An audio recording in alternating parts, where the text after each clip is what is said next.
दुर्गा सप्तशती पाठ दशम अध्याय। ध्यानम। मैं मस्तक पर अर्धचंद्र धारण करने वाली शिव शक्ति स्वरूपा भगवती कामेश्वरी का हृदय में चिंतन करता हूँ। वे तपाए हुए सुवर्ण के समान सुंदर हैं।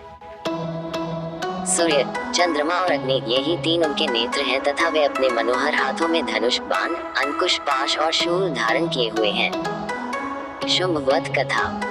ऋषि कहते हैं, राजन, अपने प्राणों के समान प्यारे भाई निशुंभ को मारा गया देख तथा सारी सेना का संहार होता जान शुंभ कुपित होकर कहा, दुष्ट दुर्गे, तू बल के अभिमान में झूठ मूठ का घमंड न दिखा। तू बड़ी मानिनी बनी हुई है, किंतु दूसरी स्त्रियों के बल का सहारा लेकर लड़ती है। देवी बोली, ओ दुष्ट, मैं अकेली ही हूँ। इस संसार में मेरे सिवा दूसरी कौन है? देख, ये मेरी ही विभूतियां हैं, अतः मुझ में ही प्रवेश कर रही हैं। तदनंतर ब्रह्मानी आदि समस्त देवियां अंबिका देवी के शरीर में लीन हो गईं। उस समय केवल अंबिका देवी ही रह गईं। देवी बोली, मैं अपनी ऐश्वर्य शक्ति से अनेक रूपों में यहाँ उपस्थित हुई थी। उन सब रूपों को मैंने समेट लिया।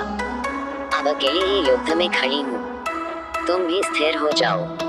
ऋषि कहते हैं, तदनंतर देवी और शुंभ दोनों में सब देवताओं तथा दानवों के देखते देखते भयंकर युद्ध छिड़ गया।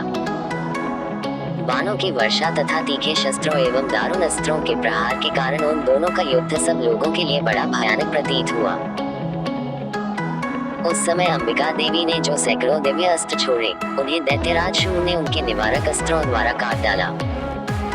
इसी प्रकार शुंभ ने भी जो दिव्य अस्त्र चलाए, उन्हें परमेश्वरी ने हुंकार शब्द के उच्चारण आदि द्वारा खिलवाड़ में ही नष्ट कर डाला।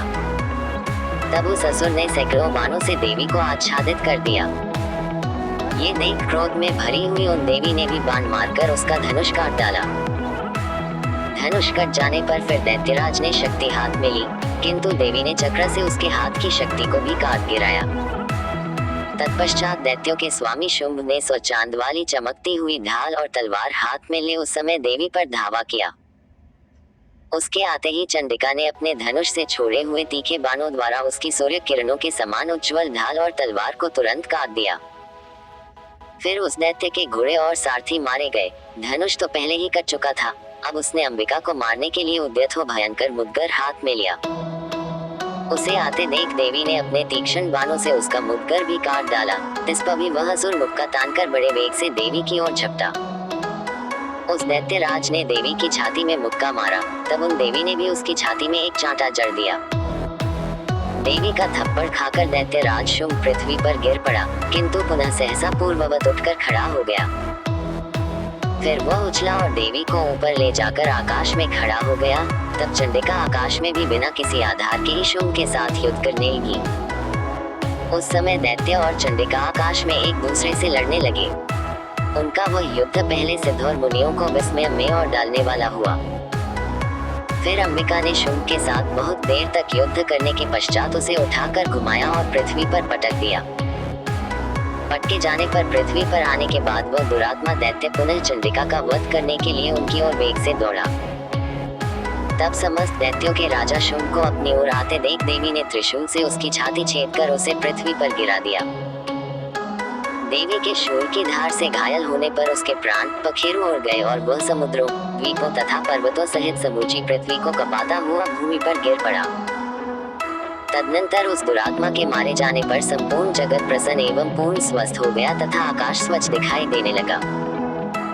पहले जो उत्पात सूचक मेघ और उल्कापात होते थे, वे सब शांत हो गए तथा उस दैत्य के मारे जाने पर नदियां भी ठीक मार्ग से बहने लगी।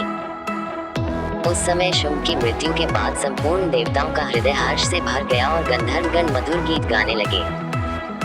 दूसरे गंधर्व बाजे बजाने लगे और अप्सराएं नाचने लगी।